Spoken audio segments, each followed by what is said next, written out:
But yeah, so arithmetic sequences. So basically, today what we're going to look at is just lists of numbers. And the thing is when they talk about lists of numbers, they have a bunch of special vocabulary that goes with it. So, well, there's our objectives there is to write terms of an arithmetic sequence. We're also going to graph arithmetic sequences. But here's what it is. A sequence is just an ordered list of numbers. And so what Mr. Huffman was saying earlier is like 1, 2, 3, 4. Exactly. 1, 2, 3, 4 is an arithmetic sequence. And what makes it an arithmetic sequence is they are adding a specific amount each time. What are you adding each time if you're just counting? 1. And that, so let's describe this.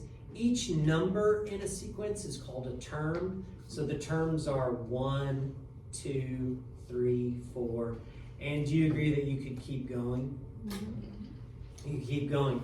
And so each one of these is the term, but each term has a specific position n in the sequence. So here's where it gets kind of a little bit strange.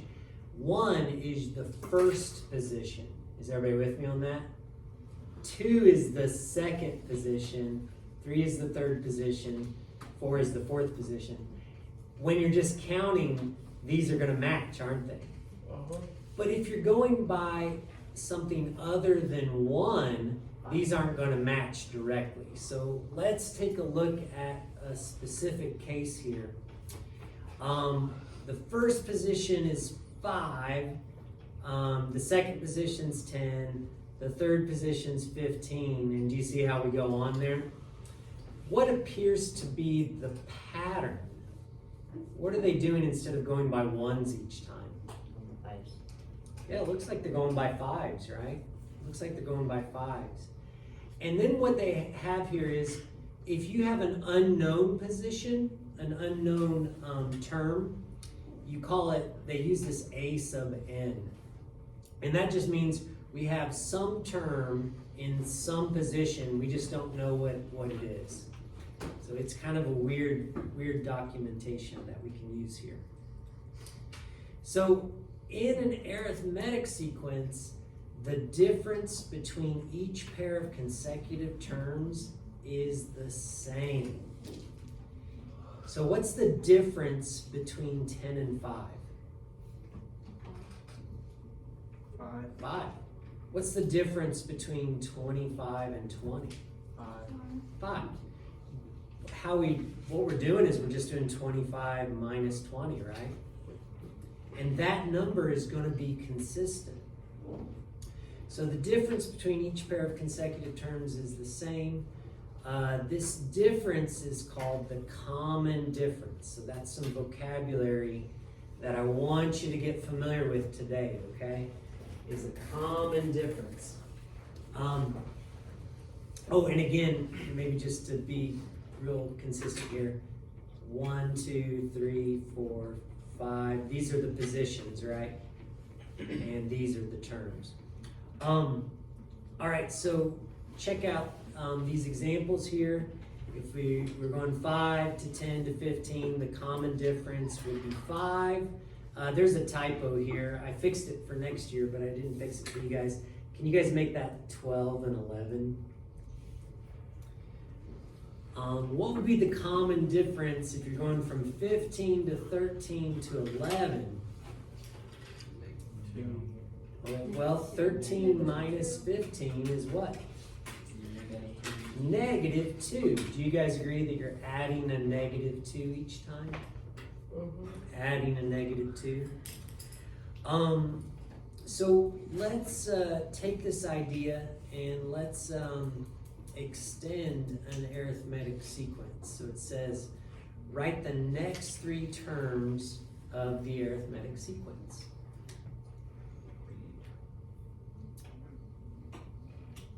Well, has anybody got an idea of what the next term would be? Negative 35. Negative 35.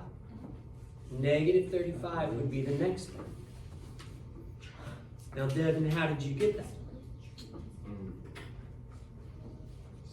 Subtracting 7. Yeah, the pattern is, aren't we subtracting 7 each time? In class, -7 is our common, what? Difference. Again, I'm just trying to get you used to that vocabulary.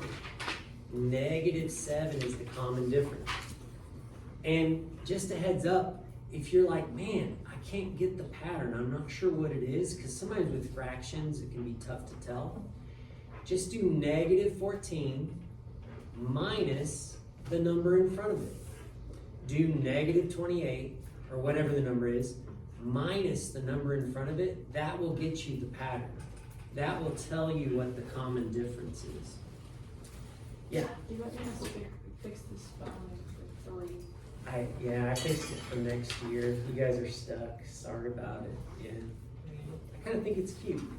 The next tree terms. Yeah, we should draw like trees for each one. But so class, we got the next one. We got 2 more to get, don't we? Or would 2 more make a tree? I think so. Okay, so yeah, we need 2 more. What's the next one? -42. And the next one? -49. How do you guys feel about that? So again, class, to get the common difference, you just take the number, subtract from it the number in front of you, in front of it, and it gets you the common difference. Okay, let's flip it over and take a look at some graphing. So class, it says to graph a sequence, let a term's position number n in the sequence be the x value. So the position is the x value. The term, or a sub n, is the corresponding y value. And it says we're going to plot the ordered pairs n a sub n. So class, don't overcomplicate this. What this is saying is that the position is going to be your x, and the actual values are your y's. Is everybody okay with that? Your x's are the position, your y's are the terms. So for our x's, we're going to go 1, 2, 3, 4, and I guess we're stuck. We could go more, couldn't we? Let's be kind of clever, and we'll go 1 more. But then for the y's, that's going to be the actual terms.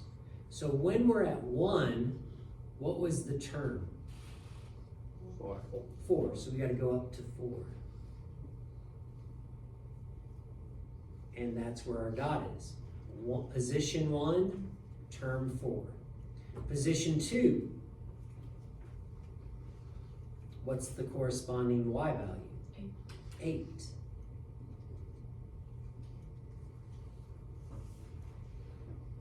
And that's where we put our dots. So do you guys see how that dot right there is saying position 2, term 8. Position 2, term 8. Position 3,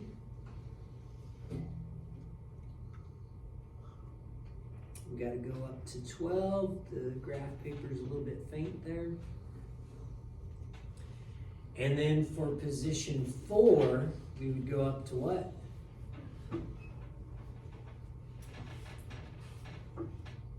16. So it's just a little bit off the graph, isn't it? In class, where would we go for position 5? What appears to be the common difference here? 4. Be more, oh yeah, 4. So it'd be like 20, wouldn't it? It'd be off the chart even more. Class, what do you notice about these dots? It's in a straight line. Yeah, you can actually take a straight edge and line them up. Is everybody with me on that? So it turns out that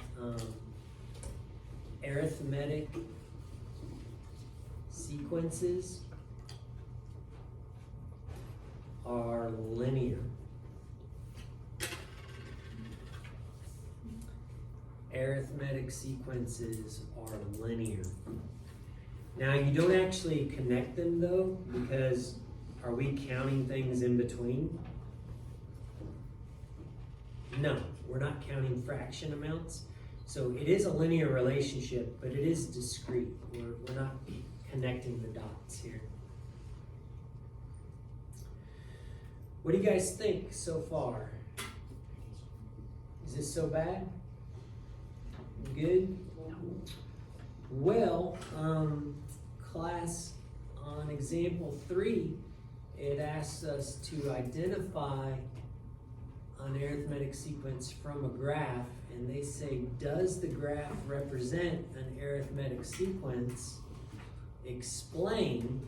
What do you guys think? Is this graph an arithmetic sequence? Yes. The easy way to check is to take a straight edge and see if you can line it up. Can I line up a straight edge? Yeah.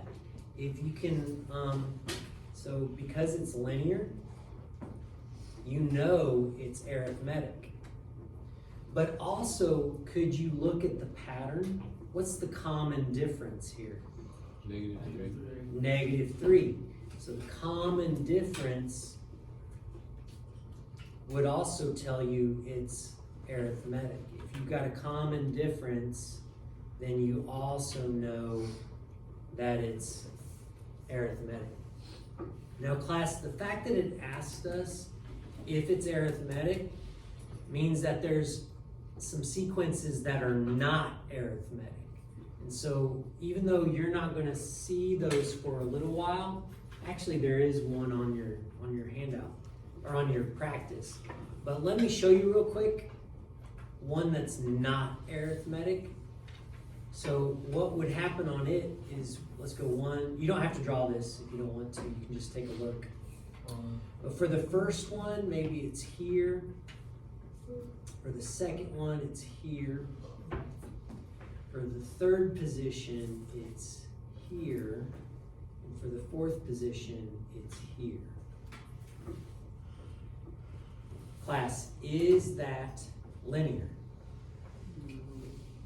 Am I able to connect all those dots on one line? No. And it turns out the next one would be even higher. It'd be way up here. So this is not a straight line. Could you hypothesize what this kind of sequence might be, how it might be related one to the next? Instead of a common difference, what might they be doing?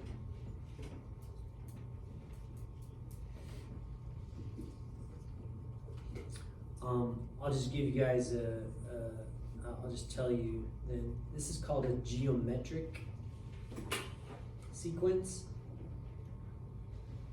And I think we'll talk about these later in the year. And a geometric sequence has a common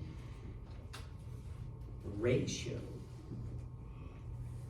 And what I mean by that is the pattern's multiplication.